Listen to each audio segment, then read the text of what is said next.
everyone, welcome to my channel. This is a bit of a different setup. I don't usually film on my bed, but the lighting's not great at the moment, and I thought that it could be fun, seeing as we're going to be talking about things I love, to film on the bed. Is that appropriate? A bit more of a laid back video in that I'm just going to gush basically because I don't have many notes for this. Love is often associated with the bedroom.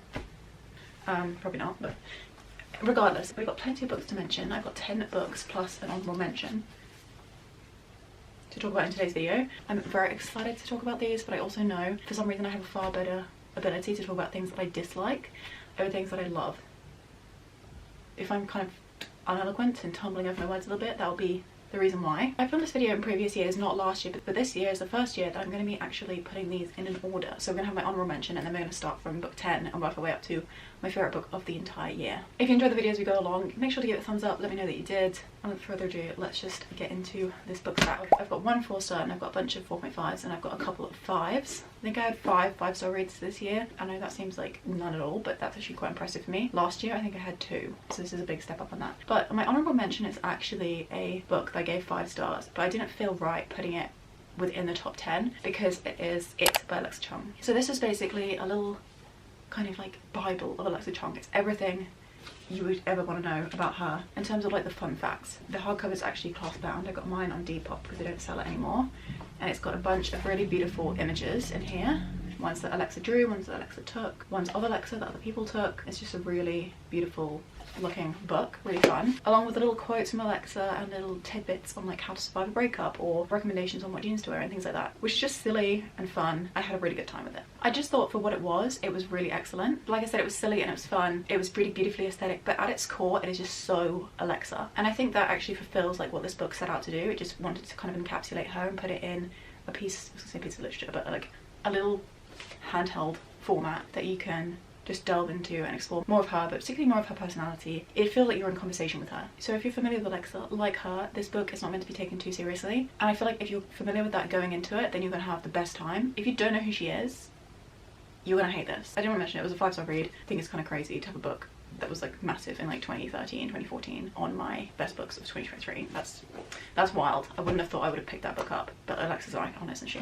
So now we're going to get into the official top 10. Book number 10 is Things I Don't Want to Know by Deborah Levy. This was a 4-star read for me. I had lots of 4-star reads, lots of them were really great, but I kind of just went with my gut with what to put as like number 10 on this list. This book is book 1 in the Living Autobiography series by Deborah Levy. It's a trilogy of books. I want to start at the beginning, and this first book talks about the craft of writing, both in a kind of memoir autobiographical way about Deborah Levy's kind of like draw to write, her desire to write, but also her love about writing, why she, not even why she does it, but just like wanting to convey that passion. It's split up into 4 sections. The first one definitely gave me kind of like a 5-star feeling. The other 3 didn't so much, but I still thought it was a brilliant piece of work overall, and I'm definitely very excited to read more within this trilogy, this collection of work. I think perhaps books 2 and 3 might potentially be 5-star reads, but great start.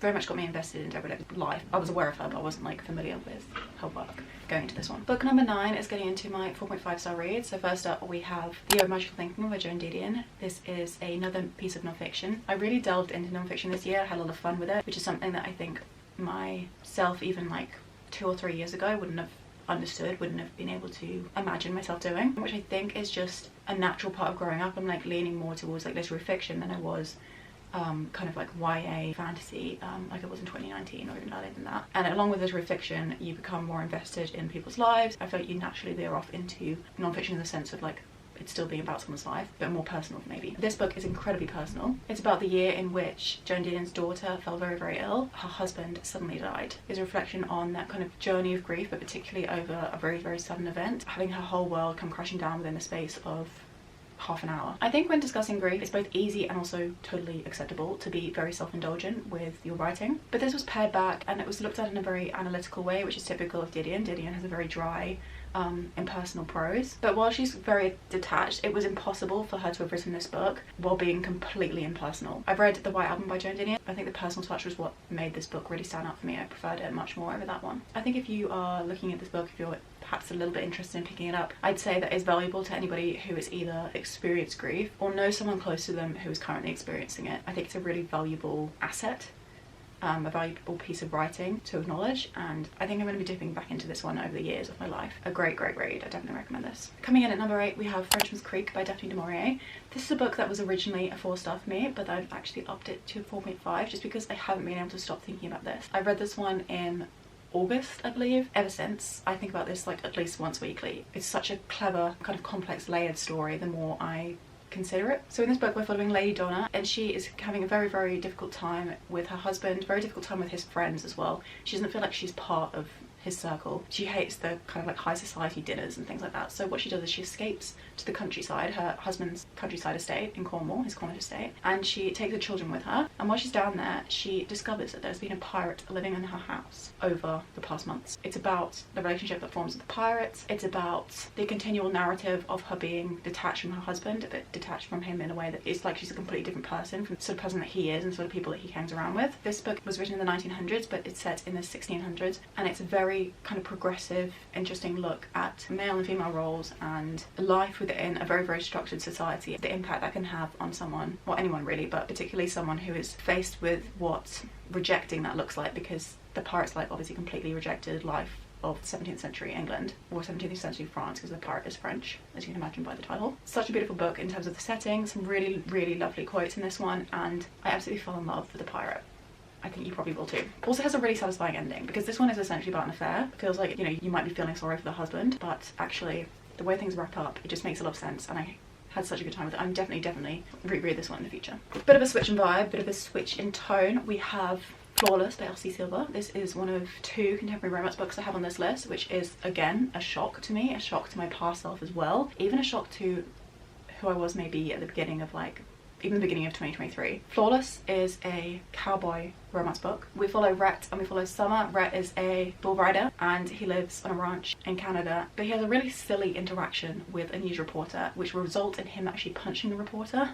His manager is like, "Sir, you absolutely cannot be doing that for obvious reasons. We need to keep an eye on you. We need to make sure you're not doing this anymore." And so what I'm going to do is I'm going to trust my daughter, who works for this agency, to watch over you and come live on the ranch with you and your brothers and your father, monitor your actions, make sure every single press interaction, every single show you go to runs smoothly and you're not disgracing yourself again. It sounds really unrealistic, but I feel like once you start reading it, it does make more sense. Like contextually it makes more sense. This is just fun in a book. It was super duper easy to read. It looks kind of decently chunky, but it's got a very big font. I read it was in Florida, and the warm weather combined with like the setting just completely worked. They're just aligned really well. There's a gorgeous found family. There's a literal family there, but also the way that Summer feels accepted and involved within Rhett's family is really beautiful to see. Aside from the fun, light fluffiness of it all, there are some discussions between Rhett and Summer of boundaries and possessiveness versus protectiveness. Possessiveness is the #1 thing that I hate to see within romance books. I hate when the MMC is extremely possessive over the FMC, and not only did that not happen in this book,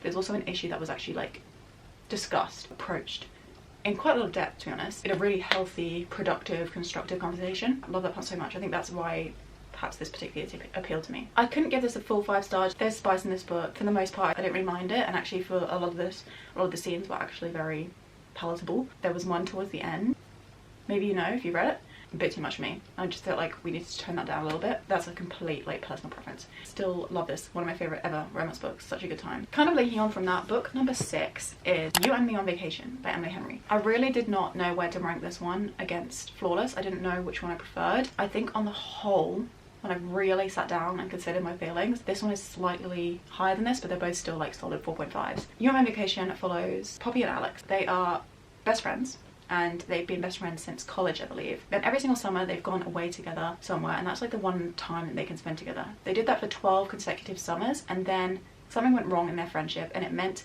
that they haven't spoken to each other in many years. Poppy is a travel writer, travel journalist. She's got a trip, and she's like, I'm gonna try one more time to get Alex to come with me, and we can go away, and hopefully I can try and mend some of what this friendship's about. So in the current timeline, we're following them doing that. In the past timeline, we're following the 12 consecutive summers leading up to this drama that kicked off them not being able to communicate with each other and not being able to be best friends like they used to be. This book is the ultimate friends to lovers book. If you love that trope, I'm absolutely certain you will love this book. And because it's this 12 years of friendship, the chemistry between the 2 characters is just perfect. Like, I could not have wished for more. The connection between them is so palpable that I literally cried during one of the spice scenes, which is so ridiculous, but it was just so beautiful. They're both just desperately in love with each other, and when it finally happens, it's just so lovely to see. Surprisingly very wholesome. I just love this. It didn't have that 5-star feeling for me, but I still think this is a great book, and maybe it will be a 5-star in the future. I don't have book number 5 with me, but it is Bonjour, Tristesse by Françoise Sagan. Unfortunately, I took it downstairs and I can't be bothered to go and get it, but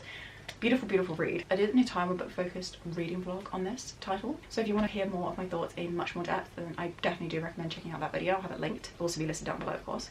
We're following Cecile. She is a teenage girl, and she lives with her father after I think it's the death of her mother. I think her mother actually died, so I don't think she'd leave the husband. But either way, it's been a number of years since this happened, and Cecile and her father have built this new life for themselves that's very opposed to how most people within this era live their life. This is a modern classic. The setting is beautiful. It's set in the south of France. Literally gorgeous descriptions. Daily life of like waking up early in the morning, having a quick breakfast, some coffee and an orange. There's a really lovely scene of Cecile having a coffee and an orange, and then heading down to the ocean, going for a swim, heading back up for lunch, then heading back down again, and going up, having a beautiful dinner with lots of lovely alcohol, and then going to sleep. It's just so incredibly picturesque. The setting is definitely an element of the story. It's definitely a draw to this book, but it's not ultimately what I came to really adore about it. About a young girl's kind of resistance to change after this woman who the father is having a little fling with is introduced into the narrative, into Cecile's life, and Cecile kind of rebels against this in every single way. It's a coming of age novel. It's about the resistance to change and also the ways in which we are forced to change. The title Bonjour, Tristesse directly translates to Hello, Sadness, so it is also about Cecile's interaction, but more her initial meeting with that feeling to a different degree from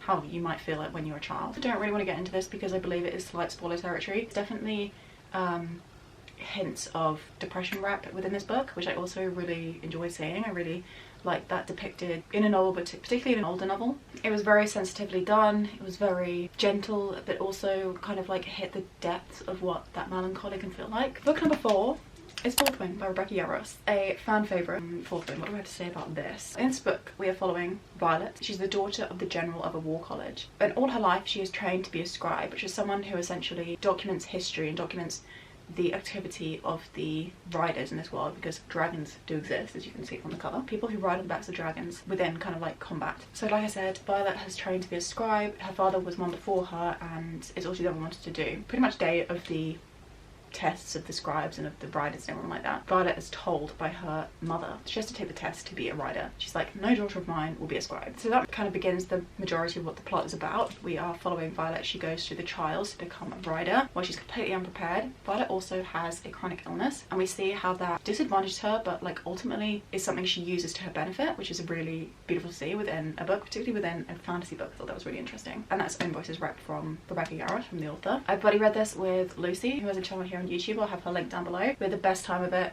We had so many theories about how things were going to work out. I'm excited about book 2. I've unfortunately heard not so great things about it, but I think that it could be a lot of fun. This is a new adult book. There is a little bit of spice. I know that some people don't love that. I think that there was enough plot that despite this being like a romantasy, I actually think it felt like a fantasy romance. The fantasy took the forefront of the plot, but we do have this kind of hate to love moment between two of the characters, which is also a lot of fun. So that's Fourth Wing. If you're interested in it and you've tried it already, I definitely recommend it. I'm sure you have though, because the whole world's read it. Book number 3 is Better Than the Movies by Lynn. Another really surprising read for me. This is another contemporary romance book, but this is actually a YA one. So it has 0 spies. If that's something you're looking for, then here's your book. It's extremely well written. I think Lynn has such a gift for writing. I'm not sure whether this was a debut or not, but I have a feeling it might have been. I know she's gone on to write so much more, but this was such a good time. It's just the perfect kind of like YA rom-com. So much fun, only good vibes. I loved it. It's got a really lovely depiction of what first love is, of what having a crush as a teenager is like. So we're following Liz and Wes. Liz has had a crush on this boy pretty much her entire school life. Wes, who's her neighbour and also her kind of like childhood frenemy, and they're always like pulling pranks on each other, decides to help her out, and in the process it actually turns out that Wes is like looking in love with her. It's very cute because it is boy falls first, and there's this really lovely love declaration at the end of the book that is so cute. It's just the best time. I just thought it was so good. The friendships are amazing. The little relationship is very appropriate for the age of the kids, and I could just picture it as a film. I think that's a sign, particularly in rom-coms, shows that it's a really good book. Books 1 and 2 come very close together, but I did ultimately put them in a little order. They're both kind of non-fiction books. One of them definitely is, and the other one is non-fiction written in a slightly fictionalized way. I don't know if that makes any sense. Basically, these two books are neck and neck. Maybe in the future I'll look back and I'll be like, oh, actually book 2 was book number 1 for me. But for now, this is the way I've ordered them. Number 2 is Monkey Diaries by Jane Birkin. Monkey Diaries, 1957 to 1982. This is an account of Jane Birkin's life, this time span. Like the title suggests, it is literally her diaries. Some of the entries are very, very short, they're just paragraphs. Some of them go on for pages and pages, but it's just an extremely authentic look into the life of someone who I really, really adore. This book gives you a look into the parts of Jane Birkin's life that you wouldn't get anywhere else. You couldn't find through her kids, you couldn't find even through her relationship with Serge Gainsbourg. You definitely couldn't find through the media. It's a completely different look at her as an individual, her relationship with her family. The depiction of the relationship between Jane and Serge was really, really fascinating. It's so different from what you see within the media, what the media circles like to say and like to portray the relationship as. I think if you love her, you'll definitely love this. There's obviously so much of her in it, and it's a level that you couldn't find through this having just been like a memoir, even if it had been autobiographical, because of the way that it is just her thoughts on like specific days throughout her life. This starts from when she's a very little girl, and this one ends, I think, just after she's had Charlotte. There is a second volume of this. It hasn't been translated into English yet, which genuinely devastates me, and trust me, I've contacted this publisher, W&N Books, so often. I'd be like, please give us book 2, and they never respond to me, so I don't know whether there's anything in the works or not. I also think you'd love this book if you just love anyone's diaries. I think the kind of benefits of reading your diaries, you find so much more out about another person's and the human being's experience of life and their everyday. It's a definite comfort to you seeing someone who looks so glamorous, and obviously she still remains glamorous, but she is just a human being at the end of the day, like you, like me, like all of us. And I think that is what is really wonderful about diaries. I kind of savoured this read. I read it over a couple of months and I loved every single moment I sat down reading it. And my favourite book of 2023 is also one of the shortest books I read. Very, very tiny. I think it's 48 pages. Simple Passion by Annie Ernaux. This is a piece of translated non-fiction. This book is translated by Tanya Leslie. Absolutely remarkable. Absolutely just everything and more. Annie Ernaux, like many of the authors I've mentioned on this list, is just an absolute master of her craft. She won the Nobel Prize in Literature in 2022. She's really been kicking off throughout 2023 and into 2024.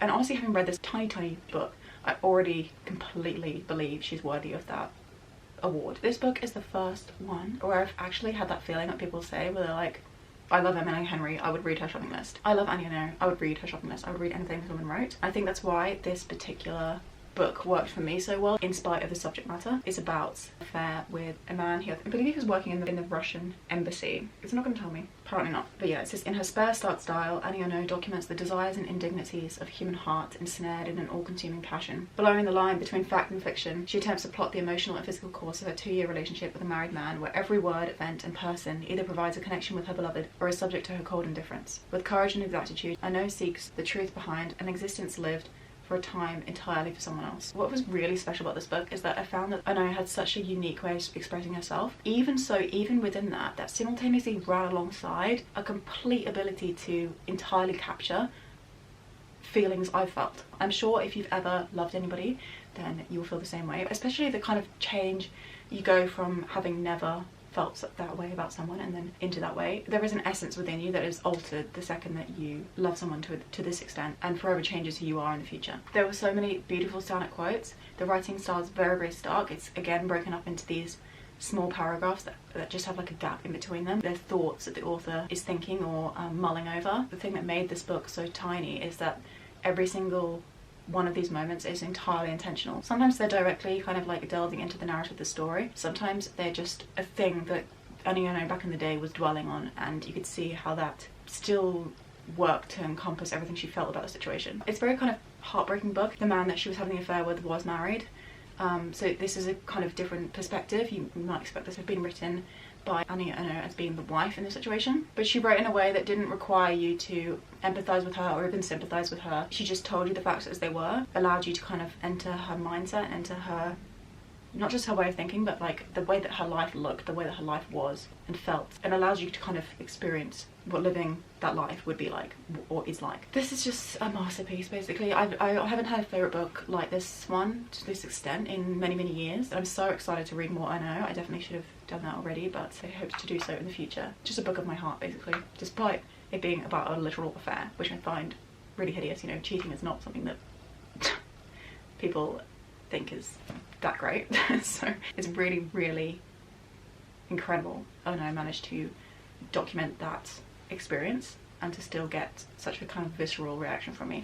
Beautiful. So there we have it. Those are the 10 books plus my honourable mention that I have to talk to you about in today's video. Here they all are, not in order. Looking back at this stack of books, I just had such a wonderful reading year. I read a lot of books in 2023. I read 61. I think my biggest reading year prior to this one was 45 books. It was 2019, I think, or 2020. 2021 I read 7, but I'm thankful to have come across so many lovely titles that I truly did adore. Thank you so much for watching this video. Thank you so much for being here. I really do appreciate you. Love creating content, love reading books. I love sharing with you the creme de la creme, the top of the pops. No, that's not what I'm saying.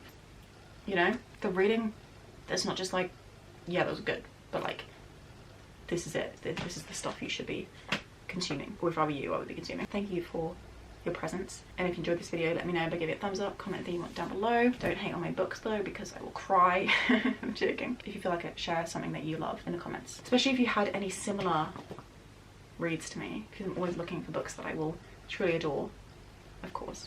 And I will see you in a couple of days from another video. Bye bye.